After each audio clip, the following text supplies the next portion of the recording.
चंद्रशेखर जी, धन्यवाद। घड़ी का और समय का ध्यान रखो।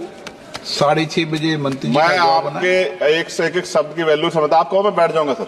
नहीं बोलिए, आपको बोलने के लिए देश की जनता ने भेजा है। धन्यवाद अध्यक्ष। हम आपदा प्रबंधन संशोधन विधेयक पर विचार कर रहे हैं सर, जिसमें मूल अधिनियम की 79 धाराओं में से 51 धाराओं में संशोधन का प्रस्ताव है। हालांकि ये संशोधन आवश्यक हो सकते हैं, परंतु यह तरीके कुछ जटिल हो सकते हैं, खासकर नए सदस्यगण मेरे जैसे के लिए, जिन्हें मूल अधिनियम और संशोधन विधेयक दोनों का अध्ययन करना पड़ता है। इस विधेयक की समझ में कठिनाई हो सकती है और विधायी प्रक्रिया में जटिलता आ सकती है। इस संदर्भ मेरा सुझाव है कि यदि संशोधन विधेयक के माध्यम से मूल अधिनियम को ही प्रतिस्थापित करके एक नया विधेयक प्रस्तुत करे, तो यह न केवल विधेयक को अधिक स्पष्ट और समझने में आसान बनाएगा, बल्कि लेजिस्लेटिव ड्राफ्टिंग प्रक्रिया को भी सरल कर देगा। वर्तमान में संविधान की 7वीं अनुसूची में इसकी स्पष्ट एंट्री का उल्लेख नहीं किया गया है। मंत्री जी कृपया यह बताने का कष्ट करें कि वर्तमान विधेयक संविधान की 7वीं अनुसूची के किस एंट्री में कवर है। यह प्रश्न इसलिए महत्वपूर्ण है क्योंकि यदि हम इसे संविधान की 7वीं अनुसूची में स्पष्ट रूप से दर्ज करते तो यह विधेयक लाने का आधार और संसद की विधायी शक्ति को स्पष्ट रूप से मान्यता मिलती। इसके बिना यह विधेयक संविधान के तहत अपनी पूरी वैधता का दावा नहीं कर सकता, जिससे इसे लागू करने में होने में अस्पष्टता उत्पन्न हो सकती है। इसलिए मेरा सुझाव है भविष्य में इस प्रकार के विधेयक लाते समय संविधान की 7वीं अनुसूची में आपदा प्रबंधन के लिए एक स्पष्ट प्रविष्टि जोड़ी जाए, ताकि संसद की विधायी शक्तियां स्पष्ट रूप से विधेयक और औचित्य की तरफ पूरा करें। मेरा प्रश्न केंद्र सरकार द्वारा राज्य को आपदा के समय धनराशि और अन्य सहायता प्रदान करने की तरीके से संबंधित है।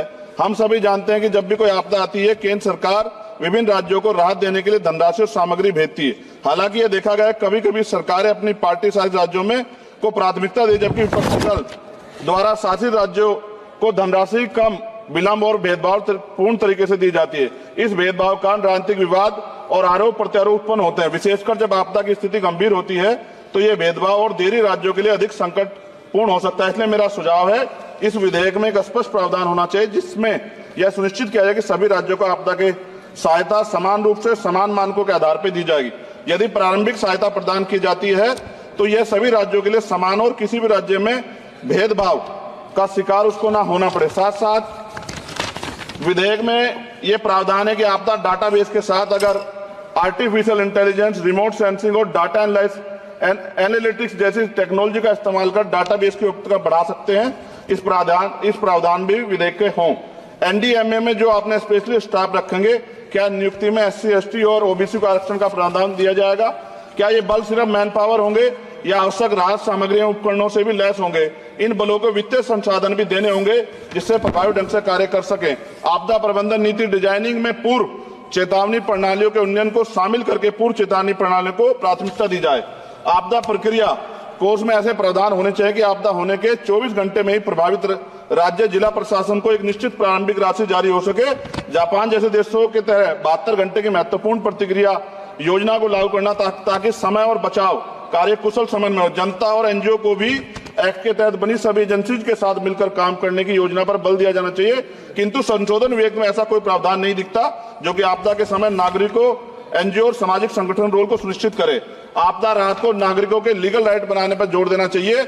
और अध्यक्ष जी, सबसे महत्वपूर्ण ये है, आपदाओं में अपने परिजनों और संपत्ति को खोने वाले व्यक्तियों के मानसिक स्वास्थ्य को सहायता प्रदान करने के लिए मनोवैज्ञानिक पुनर्वास कार्यक्रम को आपदा प्रबंधन नीतियों में एकीकृत करने की आवश्यकता है।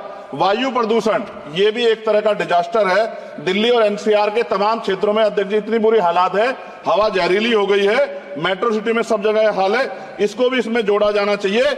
लोगों का जीवन कीमती है, लोग जब सुरक्षित नहीं रहेंगे तो फिर जीवन कैसा? सर, नगीना लोकसभा क्षेत्र से मैं आता हूं सर।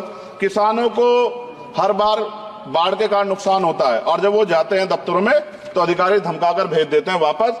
कोई मुआवजा नहीं मिलता, मुआवजा के नाम पे खाना पूर्ति होती है।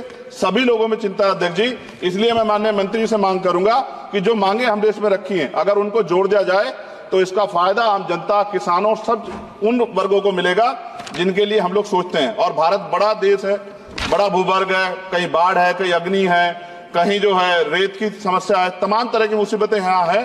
तो मैं माननीय अध्यक्ष जी आपके माध्यम से सरकार से मांग करता हूं और माननीय मंत्री जी से कि इस बिल पे, जिस विधेयक को और मजबूत करें जिससे इसका लाभ जनता को। माननीय अध्यक्ष जी आपका धन्यवाद। नहीं, नए सदस्य, लेकिन उन्होंने बहुत अच्छा विधेयक पर बोला है।